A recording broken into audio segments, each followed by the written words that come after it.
اعوذ باللہ من الشیطان الرجیم بسم اللہ الرحمن الرحیم اللہم صلی علی سیدنا و مولانا محمد وعلی آل سیدنا و مولانا محمد وبارک وسلم وصلوا علیہ رب اشرح لی صدری ویسر لی امری واحلل عقدۃ من لسانی یفقہوا قولی۔ السلام علیکم ورحمۃ اللہ وبرکاتہ۔ آپ دیکھ رہے ہیں پروگرام میری پہچان، اور میری پہچان کی ایک نئی ایپیسوڈ کے ساتھ، ایک نئے عنوان کے ساتھ آپ کی میزبان سیدہ زینب حاضر خدمت ہیں۔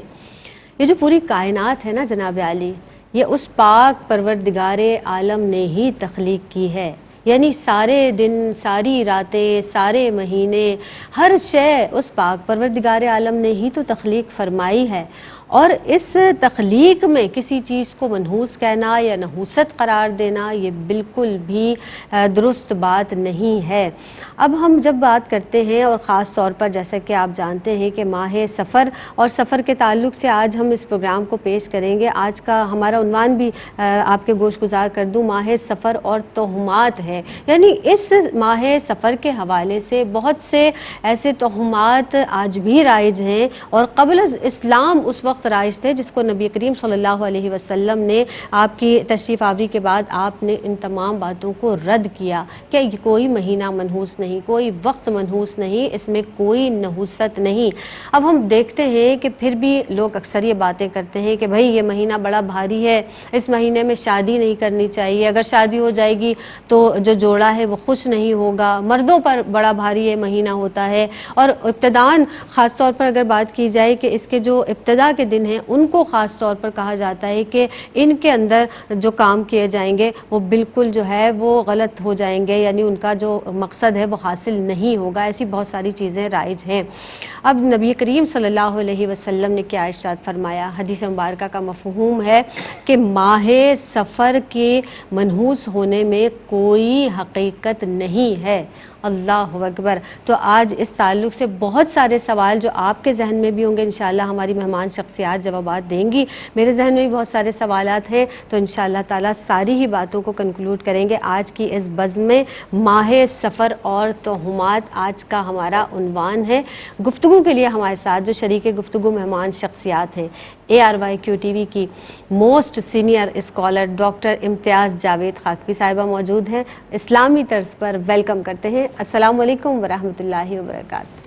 وعلیکم السلام ورحمۃ اللہ۔ کیسے ہیں آپ؟ خیریت سے ہیں؟ الحمدللہ۔ میری پہچان میں آپ کا خیر مقدم ہے۔ بہت شکریہ۔ اور ان کے ساتھ جو شخصیت رونق افروز ہیں، ماشاء اللہ عالمہ ہیں، بہت ڈیٹیل کے ساتھ، ایک تو یہ بہت ریسرچ بھی کرتی ہیں، بہت اسٹڈی بھی کرتی ہیں، اور ماشاء اللہ جب بھی تشریف لاتی ہیں بہت اچھی گفتگو کرتی ہیں۔ سعدیہ سعید موجود ہیں، ویلکم کرتے ہیں۔ السلام علیکم ورحمۃ اللہ وبرکاتہ۔ وعلیکم السلام ورحمۃ اللہ وبرکاتہ۔ کیسی ہیں سعدیہ؟ خیریت سے ہیں؟ الحمدللہ۔ آپ بات کر لیتے ہیں ماہ سفر کے حوالے سے کافی سارے توہمات ہیں۔ ابتداً میں سب سے پہلے آپ سے سوال یہ کروں گی کہ نبی کریم صلی اللہ علیہ وسلم کی جو بعثت سے قبل اس ماہ مبارک کے حوالے سے جو تصورات تھے، جو خیالات تھے، جو جس طرح سے لوگ بات کرتے تھے، کیا کہیں گے آپ؟ شکریہ زینب۔ بسم اللہ الرحمن الرحیم۔ سورہ توبہ میں اللہ رب العزت نے ارشاد فرمایا کہ جب سے زمین و آسمان کی تخلیق ہوئی 12 مہینے مقرر کیے گئے، جن میں سے 4 مہینے حرمت والے ہیں۔ منہا اربعۃ حرم۔ 4 مہینے یہ کون سے تھے؟ ذیقعدہ، ذی الحج، محرم اور رجب کا مہینہ۔ رجب، صحیح۔ تو یہ ذیقعدہ، ذی الحج اور محرم تینوں ایک ساتھ مہینے آ جاتے تھے جو حرمت والے مہینے کہلائے۔ ایک بات یاد رکھنی چاہیے کہ مسبب الاسباب ذات اللہ کی ہے، وہی متصرف ہے، وہ مالک ہے، اور مالک کو حق ہوتا ہے کہ اپنی مملوک میں کسی طرح سے بھی وہ تصرف کریں۔ تو ہمارا تو ایمانیات کا حصہ ہے، والقدر خیری و شری من اللہ تعالی۔ بے شک۔ تو اللہ رب العزت نے جن کو تخلیق کیا ہے ان میں سے کسی کے لیے بھی یہ لفظ استعمال کرنا منحوس کا ممنوع ہے۔ شریعت نے اسے سختی سے منع کیا ہے۔ نہ کوئی دن، نہ کوئی مہینہ، نہ کوئی وقت، نہ کوئی فرد منحوس نہیں ہو سکتا، کیونکہ اللہ نے اسے تخلیق کیا ہے۔ ہاں، ہمارے جو گناہ ہیں، ہماری جو بدعمالیاں ہیں، ان کی وجہ سے بے برکتیاں آ جاتی ہیں۔ جیسے سورہ یاسین میں بھی ایک جگہ ارشاد ہوتا ہے قالوا انا تطیرنا بکم، وہ کیا ہے، وہ 2 اللہ نے انبیاء کو بھیجا تو انہوں نے کہا کہ ان کی وجہ سے نحوست آ گئی۔ تو اگلی آیت مبارکہ میں آیا قالوا طائرکم معکم، تمہاری نحوست تمہارے اپنے ساتھ ہے، تمہاری اپنی بدعمالیوں کے سبب سے۔ تو ایک خیال دیا گیا کہ انطاکیہ کی اس بستی کے باشندے یہ کہتے تھے، تو یہی حال عربوں کی بھی جاہلیت کے زمانے میں تھا، تو وہ اس لفظ کو استعمال کرتے تھے، منحوس کے لفظ کو. اور اب صورتحال یوں سامنے نظر آتی ہے جو تصویر دیکھتے ہیں کہ دو نظریات پائے جاتے تھے ان میں. ایک یہ کہ وہ سفر کے مہینوں کو بلاؤں اور مصیبتوں کے اترنے کا مہینہ کہتے تھے. وجہ یہ تھی کہ اس مہینے میں چونکہ 3 مہینے حرمت والے آ جاتے تھے جن میں قتل و غارت گری ممنوع ہوتی تھی، تو اب زکوٰۃ اور ذی الحج تو گزار لیتے تھے. تو ان میں جو پہلی ایک سوچ پائی جاتی تھی، محرم کو اپنی جگہ سے ہٹا کے سفر کو لے آتے تھے اور محرم کو آگے کر لیتے تھے، کیونکہ کوئی بھی زور آور قبیلہ جب لڑائی چاہتا تھا، قتل و غارت گری چاہتا تھا، تو اب یہ حضرت ابراہیم علیہ السلام سے چونکہ چلا آ رہا تھا کہ یہ مہینہ حرمت والا ہے، تو اس مہینے کو ہی ہٹا کے اس کو آگے لے جاتے تھے، سفر کو پہلے لے آتے تھے اور قتل و غارت گری کو اپنے لیے جائز سمجھتے تھے، جس سے یہ ہوتا کہ سارے لوگ گھروں سے نکل پڑتے، میدان جنگ کی طرف جاتے، میدان جنگ کی طرف جاتے بے شمار لوگ قتل ہو جاتے، قتل ہوتے تو گھر ویران ہو جاتے، وادیاں برباد ہو جاتی، ہر طرف ایک عجیب سا غم کی کیفیت چھا جاتی. تو بجائے اس کے کہ وہ اس کی وجہ پر غور کرتے کہ ہم یہ کیا کر رہے ہیں، اس کے بجائے انہوں نے سفر کو ہی مصیبتوں اور بلاؤں کا مہینہ قرار دے دیا. یہ اس کی وجہ ہے. اور آتا ہے کہ ابو سمامہ کنانی جو تھا اس حج کے مہینے میں ہی اعلان کر دیتا. ویسے تو ہر زور آور قبیلہ اعلان کر دیتا تھا، جب حج میں لوگ جمع ہوتے تو اس وقت اعلان کر دیتا کہ اس سال محرم کب آئے گا اور سفر کب آئے گا. تو ایک اپنی مرضی سے مہینوں کو آگے پیچھے کیا کرتے تھے. یہ ان میں بہت جو غلط رواج پایا جاتا تھا، جس کا قرآن مجید میں بھی سورہ توبہ میں بھی ذکر آتا ہے کہ وہ یہ زیادتی کرتے تھے. دیکھیں اسلامی کیلنڈر کا دوسرا مہینہ سفر المظفر، ہم اسے اسلام میں سفر المظفر کہتے ہیں، سفر الخیر کہتے ہیں. سفر کا مطلب ہوتا ہے ایک لفظی مطلب دے کے تو خالی کرنا. تو اہل جو عرب تھے، مشرکین عرب تھے، وہ اسے سفر المکان کہتے تھے کہ مکان خالی ہو جاتے ہیں. تو وہ وجہ میں نے بتائی کہ وہ اس طرح سے چونکہ قتل و غارت گری کرتے تھے، اس وجہ سے اس کو سفر المکان کہتے تھے کہ مکان خالی ہو جاتے ہیں. لیکن اسلام میں اس کو کامیابی کا مہینہ سفر المظفر کہا گیا ہے. تو اس سے یہ بات سمجھ میں آ جاتی ہے کہ اس میں کوئی نحوست نہیں پائی جاتی. یہ اللہ کے بنائے ہوئے مہینوں میں سے ایک مہینہ ہے. اور دوسرا وہ یہ کام کرتے تھے کہ اس میں کوئی بھی خیر کا کام نہیں کرتے تھے. سفر پر جانا ہے یا شادی بیاہ کرنی ہے یا کاروبار شروع کرنا ہے تو وہ ایسا کوئی کام اس مہینے میں نہیں کرتے تھے، کیونکہ انہوں نے اس کو وجہ بنا لیا تھا کہ اس میں بلائیں اترتی ہیں، مصائب اترتے ہیں. تو اس وجہ کی بنا پر وہ پھر اسے نہیں استعمال نہیں کرتے تھے اس مہینے میں کوئی بھی ایسا کام جس کی اسلام نے سختی سے ممانعت کی ہے. اور قرآن مجید میں آتا ہے ما اصابک من حسنۃ فمن اللہ، جو خیر کا عمل تم تک پہنچا ہے وہ اللہ کی طرف سے ہے. وما اصابک من سیئۃ فمن نفسک، جو برائی پہنچ رہی ہے تمہارے پر وہ تمہارے اپنے نفس کی وجہ سے ہاں جی. لہا ما کسبت وعلیہا ما اکتسبت، جو تم کمائی کرتے ہو اپنے ہاتھوں سے تمہاری کمائی کا نتیجہ تم دیکھ رہے ہو. ٹھیک. لیکن سعدیہ آپ کی جانب بلکہ یہ سوال لے کر میں ضرور آؤں گی کہ اب آج بھی ہماری سوسائٹی میں ایسی بہت سی باتیں رائج ہیں کہ جو بے بنیاد ہیں کہ اس مہینے آسمان سے بلائیں اترتی ہیں اور بلائیں نازل ہوتی ہیں، یہ مہینہ منحوس ہے. آج بھی لوگ اس طرح کی بات کرتے ہیں. اس کی کیا حقیقت ہے، کیا کہیں گی؟ بہت شکریہ. اعوذ باللہ من الشیطان الرجیم، بسم اللہ الرحمن الرحیم. مولایا صلی وسلم دائما ابدا علی حبیبک خیر الخلق کلہم. آپا نے بہت خوبصورت بات کی کہ یہ مہینہ سفر المظفر ہے، یعنی کامیابی کا مہینہ. اللہ رب العزت کی طرف سے یہ مہینہ، اور ہر مہینہ اللہ رب العزت کی عطا ہے. اگر ہم یہ دیکھیں جو ابھی آپ نے بات کی اور ابھی آپا نے بھی توہم پرستی کی بات کی، کہ افسوس کے ساتھ یہ کہنا پڑتا ہے کہ دین اسلام میں شامل ہونے کے باوجود اللہ رب العزت کو وحدہ لا شریک مانتے ہیں، آقا علیہ الصلوۃ والسلام کی امت ہیں، اس کے باوجود بھی ہمارے عقائد اتنے کمزور ہیں کہ ہم اس پر دھیان ہی نہیں دیتے، اس کو سمجھنے کی کوشش ہی نہیں کرتے ہیں. تو اس پہ افسوس کا مقام ہے کہ آج بھی ہم انہی جاہلیت والی باتوں میں، اسی دور جاہلیت میں چلے جاتے ہیں کہ جو اہل عرب کیا کرتے تھے.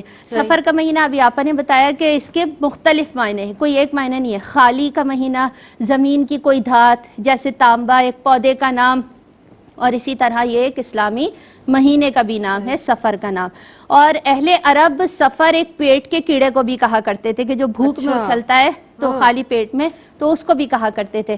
اب اگر ہم دیکھیں تو یہ اہل عرب کا عقیدہ تھا، اور شاہ عبدالحق محدث دہلوی علیہ رحمہ بیان کرتے ہیں کہ یہ آسمان سے بلاؤں کا اترنا سفر کے مہینے میں، یا اس کو منحوس جاننا، یا اس کو برائی کا مہینہ جاننا، یہ ساری چیزیں باطل عقیدہ ہیں۔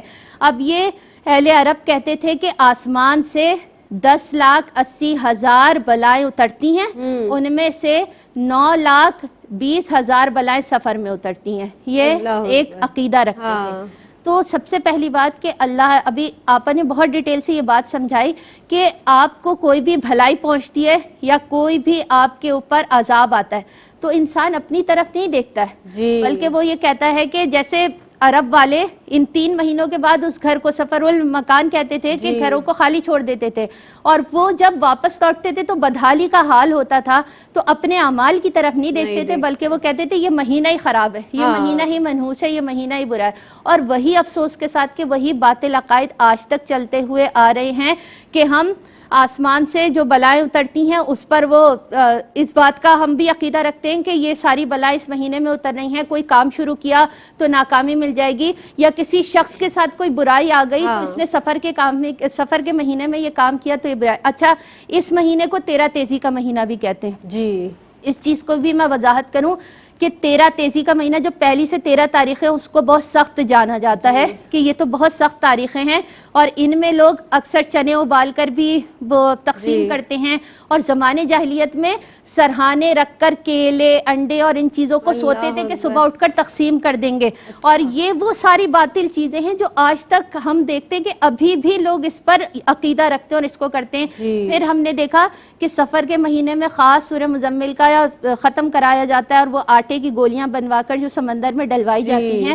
دیکھیے، اللہ رب العزت کا کرم ہے کہ اس نے ہمیں مسلمان گھرانے میں پیدا کیا، بس عقائد کو اپنے درست کریے کہ قرآن پاک کی تلاوت ہر وقت ضروری ہے، اللہ رب العزت کا ذکر ہر وقت ضروری ہے، کوئی ایک مہینہ، کوئی ایک دن، کوئی ایک لمحہ فکس نہیں کیا گیا۔ آپ پر مشکل آنی ہے تو وہ رمضان میں بھی آ سکتی ہے، آپ پر مشکل آنی ہے تو وہ محرم میں بھی آ سکتی ہے، ذی الحج میں بھی آ سکتی ہے، کسی بھی مہینے میں آ سکتی ہے۔ یہ اگر آپ پر سفر میں مشکلات آئیں تو آپ اپنے اعمال کی طرف دیکھیے کہ آپ کن غلطیوں میں شامل ہیں۔ اگر اس نیت کے ساتھ کوئی ختم کروائے کہ آسمان سے بلائیں اتر رہی ہیں، لوگ مشکلات میں اس مہینے میں گھرتے ہیں، مرد گھر سے نکلتے ہیں تو وہ کسی حادثے کا شکار ہو جاتے ہیں، یہ جو باطل عقائد کو رکھتے ہوئے کہ ہم یہ پہلے ہی ختم کرا لیں، اگر یہ 13 دن گزر گئے تو ہمارے معاملات بگڑ جائیں گے، اس عقیدے کو رکھنا باطل ہے۔ ہمارے دین اسلام میں اس کی کوئی حقیقت نہیں ہے۔ جب آقا علیہ الصلوۃ والسلام نے فرما دیا لا سفرہ، سفر کچھ نہیں، آقا علیہ الصلوۃ والسلام نے فرمایا کوئی بھی مرض متعدی نہیں ہوتا، اور سفر کچھ بھی نہیں ہے، الو کا بولنا کچھ نہیں ہے، بدشگونی کچھ نہیں ہے۔ جب آقا علیہ الصلوۃ والسلام کی حدیث مبارکہ ہمارے پاس موجود ہے، پھر ہم کیوں ان بدعقیدوں میں گھومتے پھر رہے ہیں کہ ہم دھیان ہی نہیں دیتے کہ ہمارا دین اسلام ہم سے کیا تقاضا کر رہا ہے۔ آپ قرآن پاک اپنے گھروں میں روزانہ صبح اٹھ کر کھولیں، اس کی برکات ہی الگ ہے۔ ضروری نہیں وہ ایک مہینہ فکس نہیں کیا گیا کہ آپ اس میں کروا لیں، اس کے بعد پورا سال آپ قرآن پاک کو رکھ دیں کہ اب سفر کا مہینہ آئے گا تو ختم کرا لیں تاکہ بلائیں ٹل جائیں۔ بلاؤں میں گھرنا، آفتوں میں گھرنا، مصیبتوں میں گھرنا، حادثات میں گھرنا ہمارے اپنے اعمال کا نتیجہ ہے۔ اللہ رب العزت کی عطا اور توفیق ہے کہ اس نے ہمیں اپنے آگے جھکنے کی توفیق دی ہے، تو صدق دل سے جھکیں اور عقیدوں کی درستگی کے ساتھ جھکیں۔ صحیح، یعنی اپنے اعمال کے ساتھ ساتھ نظر رکھیں اور وجہ تلاش کریں کہ اگر ہمارے ساتھ کوئی معاملہ غلط ہوا ہے تو اس کی وجہ کیا ہے، اس کو درست کریں، نہ کہ توہم پرستی میں پڑ جائیں۔ ایک وقفہ لیتے ہیں، حاضر ہوتے ہیں اس مختصر سے وقفے کے بعد۔ السلام علیکم ورحمۃ اللہ وبرکاتہ۔ آپ دیکھ رہے ہیں پروگرام میری پہچان، اور میری پہچان کے ساتھ ایک مرتبہ پھر آپ سب کا خیر مقدم ہے۔ ہمارے ساتھ موجود ہیں ڈاکٹر امتیاز جاوید خاکوی صاحبہ، اور ان کے ساتھ تشریف فرما ہے عالمہ سعدیہ سعید صاحبہ۔ توہم پرستی کے تعلق سے، اور بالخصوص یہ جو تہمات سفر کے مہینے سے وابستہ کر دیے گئے ہیں، اس سے جوڑ دیے گئے ہیں، اس حوالے سے بات کر رہے ہیں۔ ہر سال ہی ہم اس تعلق سے پروگرام پیش پیش کرتے ہیں اور کوشش کرتے ہیں کہ ان تمام باتوں کو جن کی کوئی حقیقت نہیں ہے, حقیقت سے کوئی دور دور تک تعلق بھی نہیں ہے, ان کو دور کرنے کی کوشش کریں. اور لیکن ہر سال ہی کہیں نہ کہیں ہمیں یہ تمام باتیں سننے کو ملتی ہیں. اور یعنی ہم بات کرتے ہیں نا, کہیں کالی بلی راستہ کاٹ گئی تو وہ بھی ہمارے لیے منحوس ہے, اب ہم اس راستے سے نہیں جائیں گے. یعنی مطلب جو بے مقصد باتیں جوڑنی ہے وہ اپنے ذہن سے جو ہے وہ لوگ جوڑنا شروع کر دیتے ہیں. آپ کی جانب آؤں گی. آپ ارشاد فرما دیجئے کہ ماہ سفر میں ابھی جو خواتین ایک مخصوص تعداد میں یعنی 313 مرتبہ سورہ مزمل کا خصوصی طور پر ورد کرواتی ہیں, اس کی کوئی خاص اہمیت ہے؟ شکریہ زینب. دیکھیں اللہ رب العزت نے قرآن مجید میں فرمایا وَنُنَزِّلُ مِنَ الْقُرْآنِ مَا هُوَ شِفَاءٌ وَرَحْمَةٌ لِلْمُؤْمِنِينَ. قرآن مجید میں جو کچھ ہے مومنین کے لیے شفا بھی ہے اور رحمت بھی ہے. تو یہ ذہن میں رکھے کہ قرآن مجید کے ایک لفظ کے پڑھنے سے کتنا ثواب ملتا ہے, ایک ایک حرف کے ادا کرنے سے اس کی نیکیاں مل رہی ہیں. پھر آپ دیکھیں تو ہر آیت کے اندر سمندر کی سی گہرائی پائی جاتی ہے. ایون ہر لفظ کے اندر اس سے اتریں گے تو کئی امراض سے شفا ملتی ہیں. آپ دیکھیں تو کتنی ایسی ہیں جو بے اولاد ہوتے ہیں, وہ کوئی آیت ایسی اس کا بار بار ورد کرتے ہیں, اللہ انہیں اولاد کا تحفہ عطا فرماتا ہے. اس طرح ہر آیت کی ایک تاثیر بھی ہے. صحیح. اور اللہ نے فرما دیا شفا. شفا آپ کو کس چیز سے چاہیے؟ ظاہری اور باطنی بیماریوں سے بھی چاہیے. پھر ہمارے جتنے مسائل کا حل ہے اللہ کی رحمت میں پوشیدہ ہے. رحمت بھی یہی قرآن مجید ہے. وہ تو پورے سال کسی بھی وقت پڑھ سکتے ہیں. بس ایگزیکٹلی یہ بات سمجھانے کی ہے اور یہ بات اپنے دل و دماغ میں اچھی طرح اتار لینے کی ہے کہ دیکھیں قرآن مجید کی تلاوت آپ کسی بھی وقت کریں. قرآن مجید پڑھنا ہی باعث ثواب برکتوں والا ہے. اسے مخصوص کر کے یہ سوچ کر پڑھنا کہ یہ مہینہ مردوں پر بھاری ہے, یہ مہینہ جو ہے آفتوں کا اترنے والا ہے, اب جب آپ سورہ مزمل پڑھیں گے تو وہ غلط ہو جائے گی, کیونکہ اب تو ہم پرستی کا شکار ہو کے پڑھ رہے ہیں. صحیح. تو وہی قرآن جو آپ کے لیے وہ ایک جمال ہی جمال ہے, رحمت ہی رحمت ہے, شفا ہی شفا, آپ نے اسے جلال بنا دیا اپنے لیے. آپ نے جب اپنے عقیدے کو کمزور کر لیا, ایمان کو کمزور کر لیا اور آپ اس لیے پڑھنے لگ گئے کہ یہ مردوں پر بھاری ہے, مرد باہر نکلیں گے, روزگار پہ اثر پڑے گا, تو یہ سارے آپ کے وہم ہیں, توہم پرستی ہے, عقائد میں کمزوری ہے, ایمان میں کمزوری ہے. اس کے بعد اب آپ سورہ مزمل پڑھتے ہیں تو کہیں نہ کہیں آپ کے ذہن میں یہ باتیں رہتی ہیں, جس کا نتیجہ یہ نکلتا ہے کہ وہ پڑھنا آپ کا درست نہیں شمار ہوتا. تو سمجھانے کی بات یہ ہے کہ یہ آپ کبھی بھی پڑھ سکتے ہیں. صدقہ و خیرات کرنا یہ اچھا عمل ہے, ایسا عمل ہے کہ اللہ کو بہت پسند ہے. انما الصدقات للفقراء, کہیں فرمایا فی اموالہم حق للسائل والمحروم, کہیں فرمایا صبح دوپہر شام جو خرچ کرتے ہیں فضیلت ہی فضیلت ہے. صدقہ و خیرات رد البلاء ہے, صدقہ آپ کی پریشانیوں کو کاٹنے والا ہے. مگر کیا ہے کہ جب آپ اس وہم کا شکار ہو کر صدقہ کرتے ہیں تو پھر آپ کو وہ برکت اور وہ ثواب نہیں مل رہا ہوتا. پھر تو آپ اپنی وہمی طبیعت کا شکار ہو رہے ہیں, ایمان میں کمزور ہو رہے ہیں. تو ایک ایسے عمل کہ جو کبھی بھی کیے جائے تو برکات رکھتے ہیں. آپ اگر یہ کر لیں کہ اگر ہم نے مخصوص کر لیا کہ بھئی سال میں ہر مہینے کی ہمیں کسی ڈیٹ کو آپ 13, 14, 15 ایام 20 کہلاتے ہیں, آپ ان میں آپ نکال رہے ہیں, صدقات دے رہے ہیں, تو ٹھیک ہے. آپ نے محرم میں بھی نکالے, آپ نے ربیع الاول میں بھی, ربیع الثانی میں بھی, سفر میں بھی آپ صدقات دے رہے ہیں, تو کوئی حرج نہیں ہے. لیکن بس وہموں سے آزاد ہونا ہے, تم پرستی کا شکار نہیں ہونا, کمزور نہیں ہونا عقائد میں, ایمان میں کمزور نہیں ہونا. پھر آپ سورہ مزمل پڑھیں, آپ کبھی بھی پڑھیں. پھر ایک اور بات یہ بھی سمجھا دوں, دیکھیں ایک ہوتا ہے وظیفہ, ایک ہوتا ہے ویسے تلاوت کرنی. ویسے تلاوت کرنی عوام الناس کے لیے اجازت ہے, وہ کبھی بھی قرآن پاک کہیں سے بھی کسی بھی حصے سے پڑھ سکتے ہیں. لیکن جو راہ سلوک کے طلباء ہیں, جو راہ روحانیت پر چل رہے ہیں, وہ مرشد کی اجازت سے وظیفہ کرتے ہیں. وظیفہ وہ ہوتا ہے جو کسی خاص مقصد کے لیے دن کو مخصوص کر کے, تعداد کو مخصوص کر کے کیا جاتا ہے. اگر کسی کی بغیر اجازت آپ کوئی وظیفہ کر دیتے ہیں, شروع کر دیتے ہیں, تو آپ وظیفے کے جلال کو نہیں سہ پاتے, جس سے آپ کی بیماری بھی آ سکتی ہے, آپ کے لیے نقصان دہ بھی ثابت ہو سکتا ہے. تو یہ آیات کا ایک جلالی رنگ بھی ہے, تو اس کو آپ آواز دے دیتے ہیں. تو وظیفہ کبھی بھی ایسے نہ کریں بغیر اپنی مرشد کی اجازت سے, اور جو عام تلاوت ہے وہ آپ کبھی بھی کر سکتے ہیں، کہیں بھی کر سکتے ہیں. صحیح. آپ تو یہ ہے کہ کتابیں اٹھاتے ہیں، کتابوں میں یہ اتنی بار لکھا اس کو پڑھنا پڑھ شروع لیا. کر دیتے ہیں. ہاں تو ایسا مت کریں. صحیح. اور ویسے تلاوت آپ ضرور کریں، تلاوت باعث برکت ہے. صحیح. اونچی آواز سے کریں اس کی برکت ہے، دھیمی آواز سے کریں اس کی برکت ہے. ایک اندر باطن کو روشن اور منور کرتا ہے قرآن پاک، اس کا نور ہی نور ہے، بالکل عبارت ہے، پھر اس کی حقیقت ہے، اشارت ہے، لطافت ہے. اللہ اس گہرائی میں اترنے کی ہمیں توفیق دے صحیح. تو ہمارے حصے میں بھی موتی اور ہیرے جواہرات آئیں، بے شک بے معرفت کے آئے، خشیت کے آئے، محبت کے آئے، ان کو لیا کریں. آمین اللہم آمین. جی آپا جیسے سورہ مزمل کی تو ویسے ہی بڑی فضیلت ہے، اور آپ دن میں رات میں کسی بھی دن کسی بھی مہینے میں اس کو پڑھیں، اس کی فیض و برکات آپ کو انشاءاللہ تعالی ضرور حاصل ہوں گی. بس مشروط نہ کریں کسی خاص مہینے سے اس کو. سعدیہ آپ یہ ارشاد فرمائیے گا، اس کے حوالے سے بھی بہت ساری باتیں ہمارے معاشرے میں رائج ہیں، یا جن گھرانوں میں بڑی بوڑھیاں ہیں وہ خاص طور پر جو بدھ کے دن کہتے ہیں کہ میں بلکہ آپ سے سب سے پہلے پوچھوں گی کہ اس ماہ میں جو آخری بدھ ہے اس کی کیا حقیقت ہے. اور جس طرح سے بزرگوں کی بات کی اگر میں نے، تو وہ کہتی ہیں کہ بھائی اس دن تو لازمی آپ نے جو ہے غسل کرنا ہے. کیا کہیں گی ہماری بہنوں کو، کیا تعلیم دیں گی اس تعلق سے، فرمائیے گا. بسم اللہ الرحمن الرحیم. ابھی آپا نے بھی جس طرح سے ابتدا سے اب تک توام پرستی کی بات کی کہ آج کا انسان جو اس میں لگا ہوا ہے اس چیز سے نکلے باہر.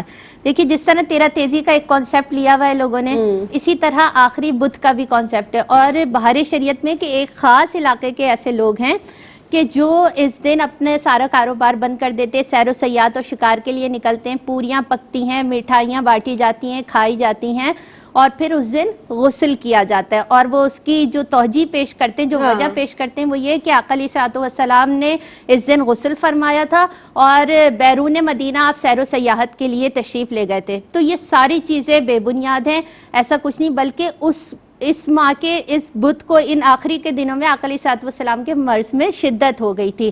تو اس بات کا خیال رکھنا چاہیے کہ ہم اپنی طرف سے چیزیں من گھڑت چیزوں کو لے آتے ہیں اور اس کے بارے میں اتنا بتاتے ہیں. اور آج کل بھی کچھ لوگ ایسے ہیں جو اس دن وہ ایک خاص پکتا ہے، گھونگیاں کہلاتی ہیں، وہ بانٹی جاتی ہیں بنا کر، مٹی کے برتنوں کو توڑ دیا جاتا ہے آخری بدھ میں یہ چیزیں. تو سفر کے مہینے میں اور ابھی بھی یہ کچھ یا پھر پیلی چیز پکا کے بانٹی جاتی ہے. تو یہ مختلف لوگوں کے مختلف نظریات ہیں. ہمیں بھی بہت بار سننے کو ملتا ہے کہ آج تو آخری بدھ ہے تو یہ سارے معاملات کرنے، یہ سارے معمولات جو ہیں ان کو انجام دینا ہے. کیونکہ ہمارے ہاں تو یہ شروع سے چلتا ہوا آ رہا ہے، بڑے بزرگ کرتے ہوئے آ رہے ہیں، جو ان کے گھر کے بڑے بزرگ ہیں ان کی بات کر رہی ہوں.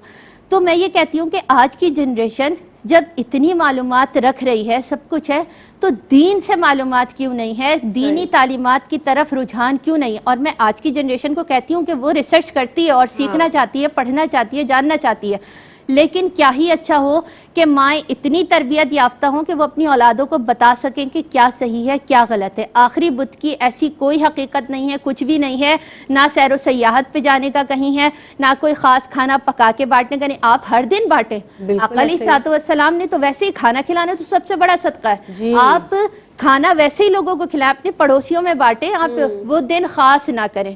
جب ہم یہ خاص کر کے جو کام کرتے ہیں نا، آپا نے بھی بیان کیا کہ سورہ مزمل کو آپ ان چیزوں کے ساتھ خاص کر لیں گے کہ بلائیں اتر رہی ہیں، مرد گھر سے نکل رہے ہیں، اور ہم اس کو جب تک نہیں پڑھوائیں گے تو مشکل، تو پھر غلط ہے. تو اسی طرح ہم آخری بدھ کو فکس کر لیں کہ اس دن اگر یہ معاملات نہیں کیے تو آگے کے دن ہمارے سارے خراب ہو جائیں گے. تو دیکھیے اللہ رب العزت انسان کے گمان کے مطابق ہوتا ہے. اپنے اعمال کی طرف دیکھیے کہ آپ کیا کر رہے ہیں. آپ پر برائی آپ کے اعمال کی وجہ سے آ رہی ہے.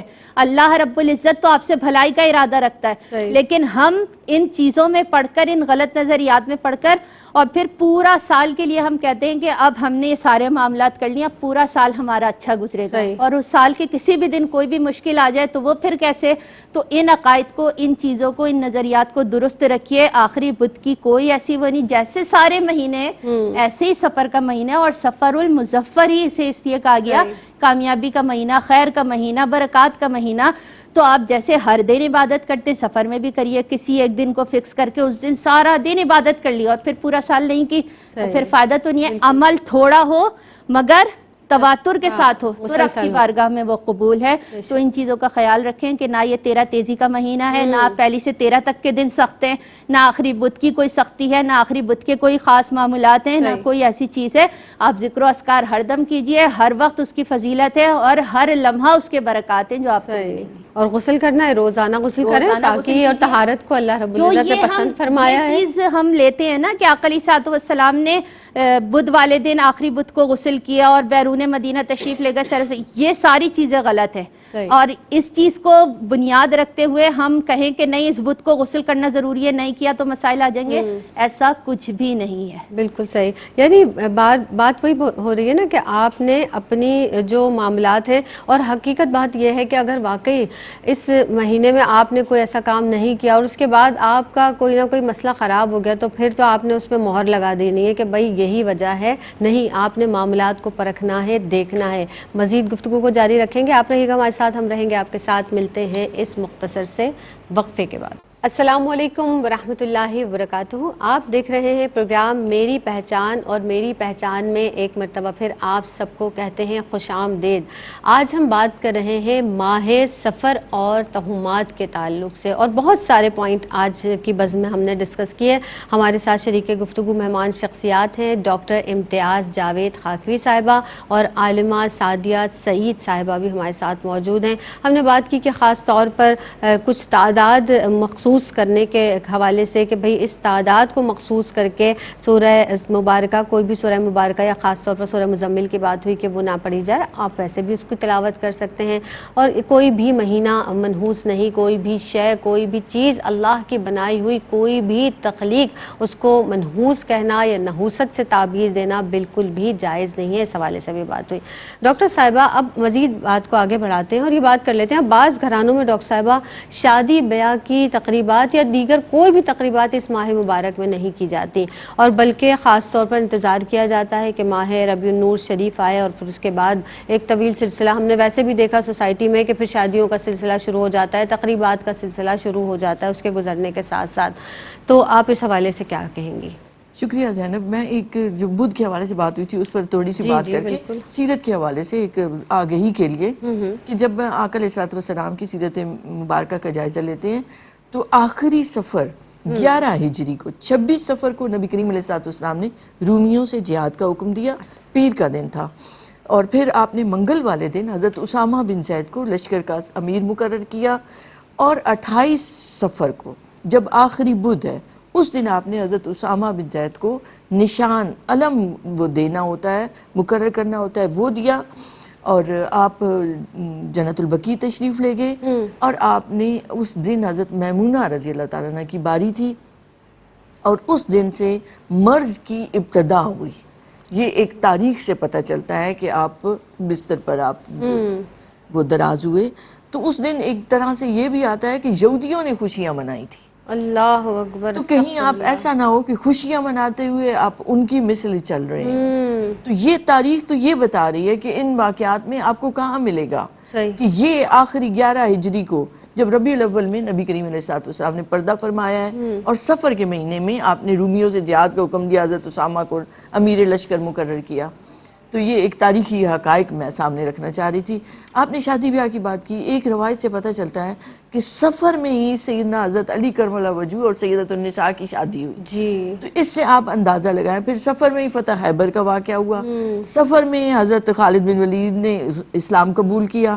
تو ایسے بے شمار واقعات ہیں جن سے اسلام کو اسلامی تاریخ میں ایک فتح اور کامیابی کا نظر آتا ہے۔ ایون جو کیسر و کسرا کی جو فتح مدائن کی فتح ہے وہ بھی سفر میں ہوئی تھی، تو کامیابیوں کا بین سفر اور مظفر ہے یہ۔ جی جی، تو بیسیکلی وہی بات کہ ذہن سے یہ نکال دیں کہ نحوست کہیں نہیں ہے، صحیح، وقت اور جگہ کی کوئی اس میں نکاح میں کوئی قید نہیں رکھی اللہ نے۔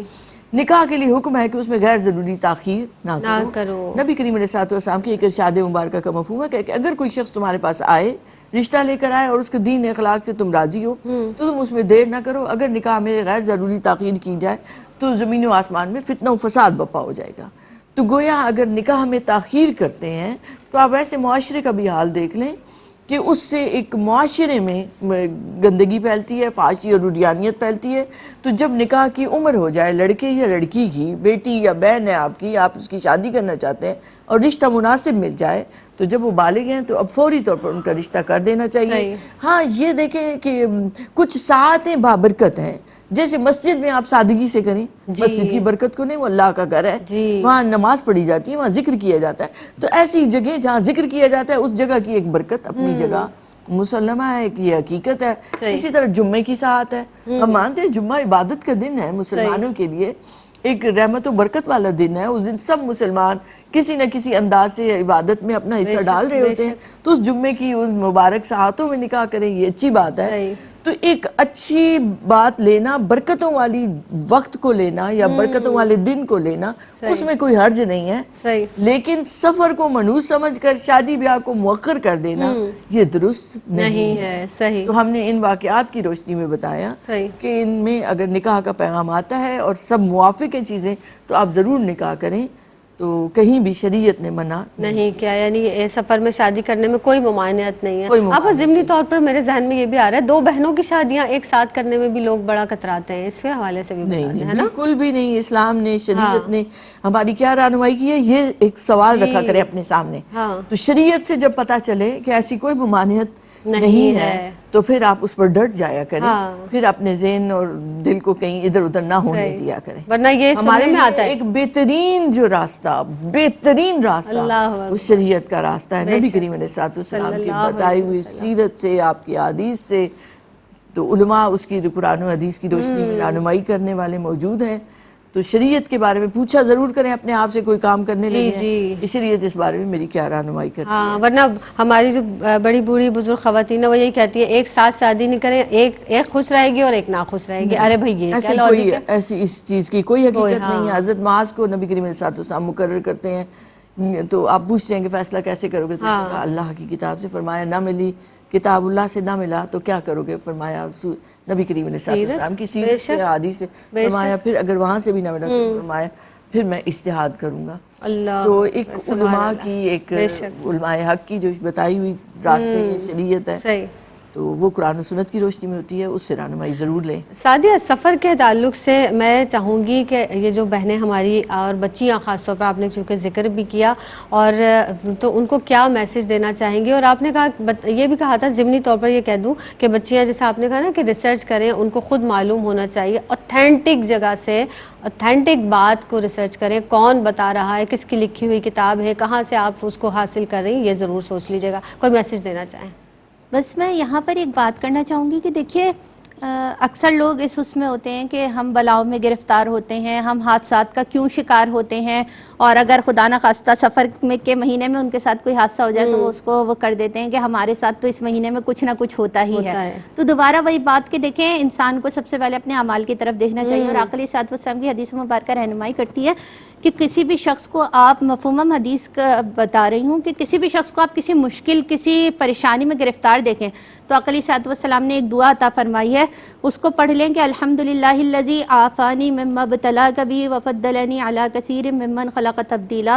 تو وہ آفت اور مصیبت تم تک نہیں آتی, یعنی وہ جب تم نے اللہ رب العزت کی پناہ لے لی تو وہ نہیں آئے گی. تو ہمیں ان دعاؤں کے بھی اپنے نا ورد رکھنا چاہیے, کیونکہ آقا علیہ الصلوۃ والسلام کی سیرت مبارکہ بتاتی ہے. پھر اگر ہم دیکھیں تو اپنی زندگیوں میں ذکر و اذکار کو, صبح شام کی جو دعائیں ہیں ان کو شامل رکھنا چاہیے. یعنی ہمیں آقا علیہ الصلوۃ والسلام نے جو صبح شام کی دعائیں وہ پڑھنے کا جب حکم دیا تو بسم اللہ الذی لا یضر مع اسمہ شیء فی الارض ولا فی السماء وهو السمیع العلیم, یہ وہ چیزیں ہیں جو آپ حفاظت کے لیے پڑھتے ہیں. پھر اعوذ بکلمات اللہ التامات من غضبہ وعقابہ وشر عبادہ ومن همزات الشیاطین وان یحضرون, کیونکہ کچھ لوگوں کا یہ بھی نظریہ ہے کہ اس مہینے میں جنات بھی اترتے ہیں آسمان سے. تو بھائی اللہ رب العزت کے حبیب آقا علیہ الصلوۃ والسلام نے اتنا خوبصورت طریقہ بتا دیا, معوذتین پڑھنے کا حکم دیا, سورہ فاتحہ کو ہم سورہ شفا کہتے ہیں وہ پڑھنے کا حکم دیا. تو وہ یہ ساری چیزیں, اعوذ بکلمات اللہ التامات من شر ما خلق, یہ ساری صبح شام کی وہ دعائیں ہیں کہ جو آقا علیہ الصلوۃ والسلام نے خود بیان فرمائی اور جو معمولات میں شامل رہنی چاہیے, تاکہ آپ جب آپ کی زبان ذکر میں رہے گی تو آپ مشکلات سے, پریشانیوں سے بچتے رہیں گے, ان سے جو ناگہانی ہے. ورنہ آپ کسی مصائب و آلام میں گرفتار ہوتے ہیں تو اس پر صبر کرنے کا حکم ہے, تو وہ آزمائشیں ہیں وہ آپ کے لیے خوبصورت پھل بن کر سامنے آتی ہیں اگر وہ واقعی آپ کی یہ جو دنیا ہے نا یہ امتحان گاہ ہے, اور اس میں امتحان ہی امتحانات ہیں. آپ کو یہاں سے پیپر پاس کر کے وہاں پر قدم رکھنا ہے نا. تو جب تک ہم ان چیزوں کو سمجھیں گے نہیں اور اس کو ہم ہمیشہ یہ کہتے رہیں گے نہیں یہ چیز غلط ہے, ہمیں یہ نہیں سمجھ میں آتا, ہر سال ہمارے ساتھ یہ ہو جاتا ہے تو یہ ساری چیزیں وہ ہیں جو بدشگونی ہے، اور حدیث مبارکہ سے بھی پتہ چلتا ہے بدشگونی کچھ نہیں ہے، کیونکہ آپ جو سوچ رہے ہوتے ہیں وہ آپ کے ساتھ پریکٹیکلی ہو رہا ہوتا ہے۔ اور آقا علیہ الصلوۃ والسلام نے فرمایا، بس اپنی بات ختم کر رہی ہوں، کہ میں تمہارے درمیان دو چیزیں چھوڑ کر جا رہا ہوں، جی ایک قرآن، دوسری میری اہل بیت۔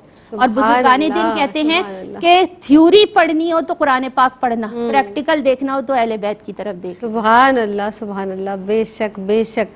آپا میں بلکہ یہ ساتھ ساتھ یہ کہوں گی، اب اکثر یہ بھی ہوتا ہے ہم صبح اٹھ کے کسی کا چہرہ دیکھ لیں، ہم کہیں گے ارے بھائی کام شروع کرتے ہوئے اس بندے کو ہم نے دیکھ لیا، بس اب تو سارے ہی کام ہمارے غلط ہوں گے۔ کس کا چہرہ دیکھ لیا؟ اکثر لوگ آفس میں آتے ہوئے، دفتروں میں جب جاتے ہیں کام کرتے ہوئے، کسی بھی شخص کو ایسے کہہ دیتے ہیں۔ یہ بھی کہنا آپا بہت بری بات ہے، میں چاہوں گی اس کو بھی شامل کر لیجئے اور پھر میسج بھی ہماری بہنوں کو کوئی دیجیے گا۔ کسی بھی قسم کا وہم جو آپ کی طبیعت اور آپ کے اس پہ غالب آ رہا ہے، اس سے اپنے آپ کو نکالیں باہر۔ تو ہم پرستی اسلام بالکل جائز نہیں، اس لیے بہت سادہ سا وہ طریقہ، ابھی بھی جیسے ہم بات کر رہے تھے، اسے اور میں آسان لفظوں میں کہوں کہ جب بھی کسی بات کا کوئی فیصلہ کرنا ہو، آپ نے کاروبار آپ نے شروع کرنا ہے، آپ نے گھر بنانا ہے، آپ نے شادی بیاہ، کچھ بھی، آپ کہیں بھی کسی بھی لین دین کے معاملات میں کہیں بھی آپ فیصلہ کرنا چاہتے ہیں تو شریعت سے رہنمائی لیں، آپ پوچھیں، اپنے آپ سے پوچھیں، آپ علماء سے پوچھیں کہ اللہ اور اللہ کے حبیب نے اس معاملے میں کیا رہنمائی کی ہے، پھر فیصلہ کرتے ہوئے یہ خیال رکھیں کہ اس میں آخرت کا فائدہ ہے کہ نہیں، صحیح، صرف دنیا کے فائدے کے لیے کوئی کام مت کریں۔ صحیح، پھر آپ یہ دیکھیں کہ اس میں کہیں دوسرے کا میں نقصان تو نہیں کر رہا، جی دوسرے کا نقصان ہو رہا ہے اور آپ کو فائدہ پہنچ رہا ہے تو وہ فیصلہ درست نہیں ہے۔ آپ وہ فیصلہ کریں جس میں دوسرے کو بھی نفع بخشی ہو اور آپ کو بھی فائدہ پہنچے۔ تو کبھی بھی دوسروں کو مسمار کر کے دوسروں کی اس پر تعمیر مت کریں، نقصان پہنچاتے ہوئے کسی طریقے سے کسی کو بھی پچھاڑتے ہوئے، اس کو ملیہ میٹ کرتے ہوئے آپ کہیں کہ میں ترقی کی سینے چڑھ رہا ہوں، یہ کوئی ترقی نہیں ہے، اور یہی ہو رہا ہے، یہی پستی ہے، یہی ذلت ہے، انسان اس ذلت کے گڑھوں میں گرتا جا رہا ہے جس میں انسانیت ہی نہیں رہی۔ تو فیصلہ کرتے ہوئے اگر آپ نے ان دو تین چیزوں کا دھیان دیا، خیال رکھا، تو اس میں برکت آ جائے گی۔ بے شک بے شک۔ اور سب سے بڑی بات یہ کہ اپنے اعمال کا جائزہ لیں کہ آپ کیا کر رہے ہیں، آپ کون سے راستے پر چل رہے ہیں۔ اگر آپ صحیح راستے پر ہیں، اپنے ذہن کو یکسو کیجئے، اپنے کام پر فوکس کیجئے، کیا وہ کام شریعت مطہرہ کے خلاف تو نہیں ہے، اللہ اور اس کے رسول نے اس سے منع تو نہیں کیا، اگر نہیں تو بس پھر آپ مضبوطی سے ڈٹے رہیے۔ سعدیہ یہی کلیہ ہے نا کہ ہم اس کام کو اسی طرح سے کریں کہ جو اللہ نے حکم دیا، اللہ کے رسول صلی اللہ علیہ وسلم نے حکم دیا، بے شک ہے نا۔ شریعت ہم سے تقاضا بھی کرتی ہے کہ جس کام کا حکم دے دیا وہ کرو، جس سے روک دیا اس سے رک جاؤ، باقی کوئی اور چیز نہیں ہے کہ تم ان میں توجیحات پیش کرتے رہو، یہ کام ایسے، یہ کام ایسے، یہ کام ایسے، ایسا کچھ نہیں ہے۔ جب ہمارے پاس شریعت مطالعہ آقا علیہ الصلوۃ والسلام کی سیرت مبارکہ اسوہ حسنہ ہے تو صرف اس پر ہی عمل کرنا ہے، اور تیسری چیز کچھ بھی نہیں ہے۔ سبحان اللہ، بے شک بے شک۔ آپ کی آمد کا بہت شکریہ سعدیہ، آپ تشریف لائیں، آپ کی آمد کا بہت شکریہ۔ بس یہ کسی بات کو، کسی بھی چیز کو یہ کہتے ہوئے یہ دیکھ لیجئے، یہ توجہ رکھ لیجئے کہ آپ اللہ کی تخلیق کے بارے میں ایسا کہہ رہے ہیں، اللہ کی تخلیق میں نقص نکال رہے ہیں، تو ایسا ہرگز مت کیجئے۔ اللہ رب العزت مجھے، آپ کو، ہم سب کو ان تمام باطل عقائد سے دور رہنے کی توفیق عطا فرمائے۔ اس کے ساتھ اپنی میزبان سیدہ زینب کو دیجیے گا اجازت۔ السلام علیکم ورحمۃ اللہ وبرکاتہ۔